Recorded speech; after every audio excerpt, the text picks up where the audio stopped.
before we open it for questions, I want to acknowledge Butila Carpacci, who is on my staff and who has been phenomenal in being there when I couldn't be there, when the girls meet, and also organizing this day and many of the events that we're going to be taking part in. So thanks, Butila. And thank you, too, to the educators and the school staff, because, again, we couldn't do it without the schools. I just want to also mention the girls are making a film, so that's ongoing.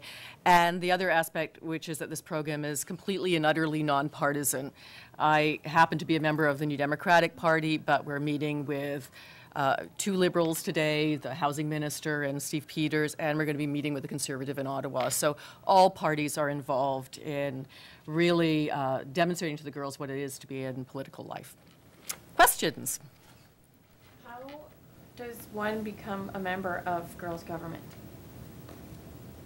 Well, there's only a limited amount of girls allowed to participate. This year was 9 from each school. And really, it's almost like a first come, first served basis. However, you do have to have some skills, like you should be keeping up with homework and a good student overall. The principals of the schools are very active in choosing it. Butila and I have nothing to do with the choice of the girls, but we follow the lead of the educators on this one. In your research, what was the most eye-opening information that you came across? Well, for me, I'm not sure, but it was pretty basic, but the fact that there's so many youth who are homeless, I never really thought of that many kids my age and older, of course, that were homeless, so that was the biggest thing that I thought. Anything else? Were there any other subjects that you threw around, and how did you come to decide on homelessness? Well, there was one subject we were thinking of, abuse and domestic violence, but we thought that seeing as we see homelessness in our everyday lives and like we walk down the street, we thought that would be one that we found really important, and also abuse is hard to, stop in a year's time, so. And the girls discussed and voted on it, so it was decided by a majority vote. What have you learned about Canadian politics and how it's all the machinations of political? Okay.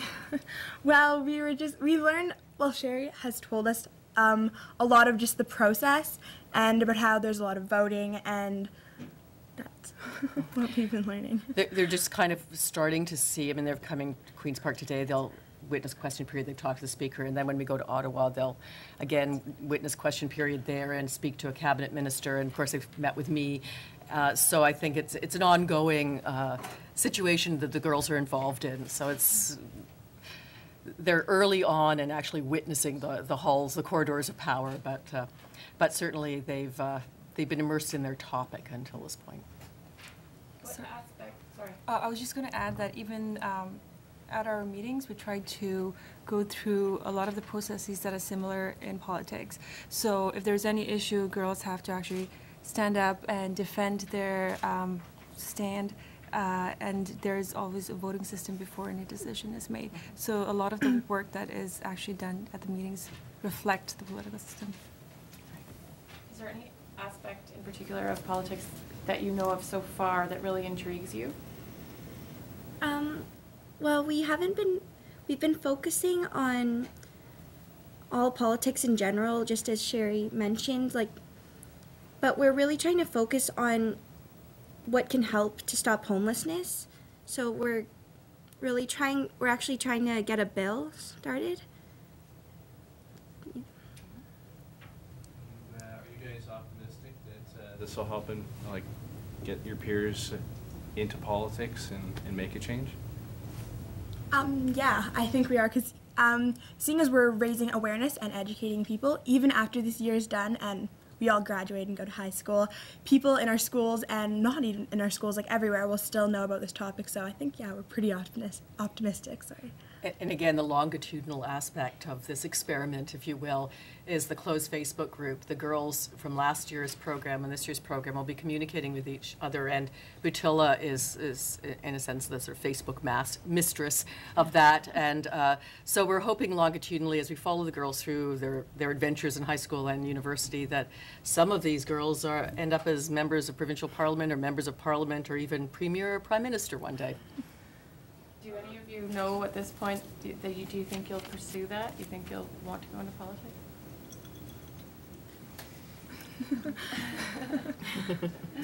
Some of you? Are there aspects of political life that you find really, really horrible for women? The thought that people like us would be writing about the way you looked or the way you dressed or the way your hair was in ways that we don't report on men?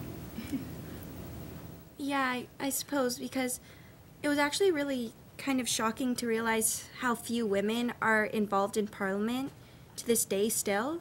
Even though women are treated as equals, it's still really shocking to see how many women actually are involved.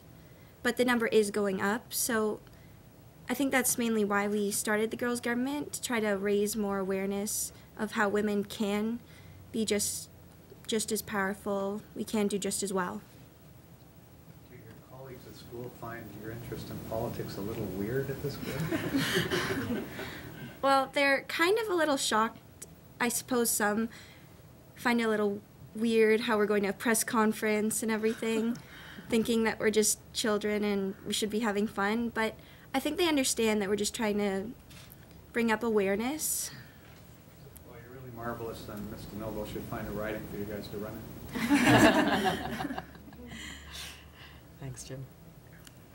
Any other questions? Well, thank you very much for coming out. The girls are going to be in question period. I'll introduce them in the House, and then we're going on to meet Minister Bradley, Minister of Housing, because their issue this year is youth homelessness. and Jim, you came in a little late, but next month we're going to Ottawa, and we're meeting with a female cabinet minister as well in Ottawa. So it will be a fun culmination of the year's activity. It used to be Helen Kurgis. But Butilla is working on it, so we're hoping to meet with Rona, probably, who's her stand-in. So, but it's not absolutely confirmed, but we will meet with a woman cabinet minister. That much is assured. We just not sure yet which one. Yeah. I'm sure we all need this. Can we get the spelling of your name, please? Beatrice? Oh, B-E-A-T-R-I-C-E. And your last name? White. Oh, W. wait, okay. Yeah. And Ina is I-N. I-N-A. And your last name? N-O-V-O-S-E-L.